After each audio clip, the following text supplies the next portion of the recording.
Hi, I'm Sarah. Welcome to the Daily English Show. Today we have another apostrophe mistake for you. They seem to be everywhere here in New Zealand.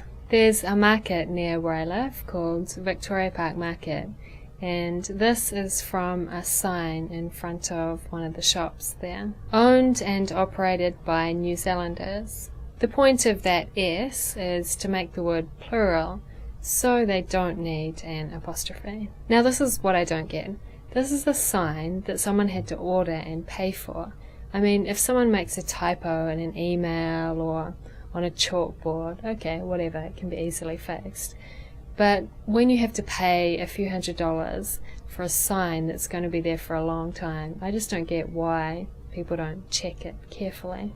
Anyway, the funny thing is they have another sign, and on that sign there are two more apostrophe mistakes. New Zealand's finest souvenirs at great prices. There should be an apostrophe here, and there shouldn't be one here. Today I'd like to tell you about this site.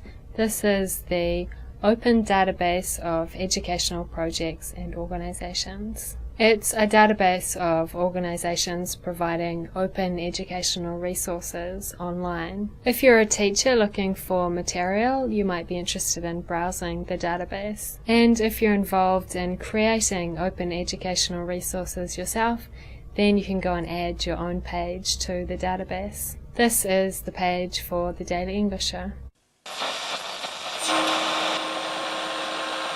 Kia ora, in Stick News today, around 80 surfers in England rode a 5-star tidal wave up a river. The River Severn is the longest river in Great Britain. When the tide comes in, a wave travels up the river against the direction of the current. This is called a tidal bore. On the River Severn, the largest bores occur in spring. When the big bores are expected, river surfing enthusiasts flock to the river to ride the wave. Today's wave was about 2 meters high and was predicted to be the biggest wave of the year.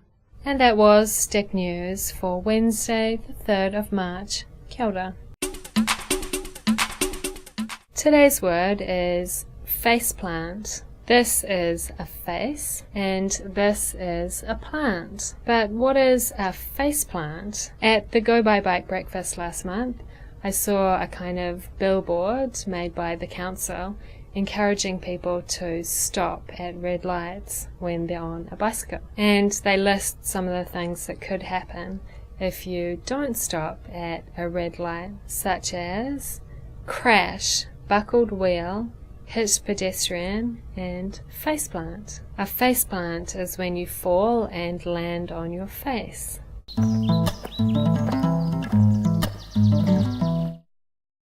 No, what's it about?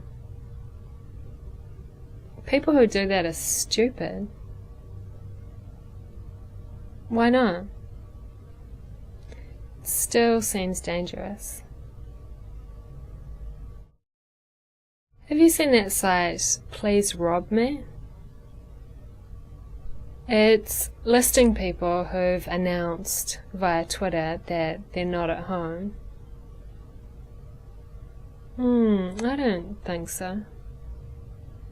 Because most people aren't at home during the day, but it doesn't mean that they live by themselves, so there's no one else at home, or that they have their home address published somewhere on the internet.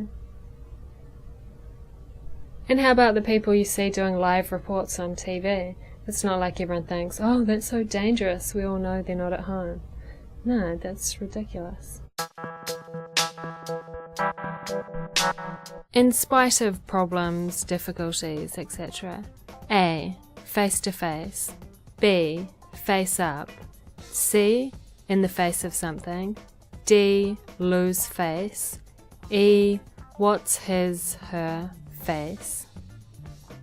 In the face of something. Used to refer to a person whose name you cannot remember. What's his, her face? To be less respected or look stupid because of something you have done. Lose face. With your face and stomach facing upwards. Face up. close to and looking at somebody, face to face.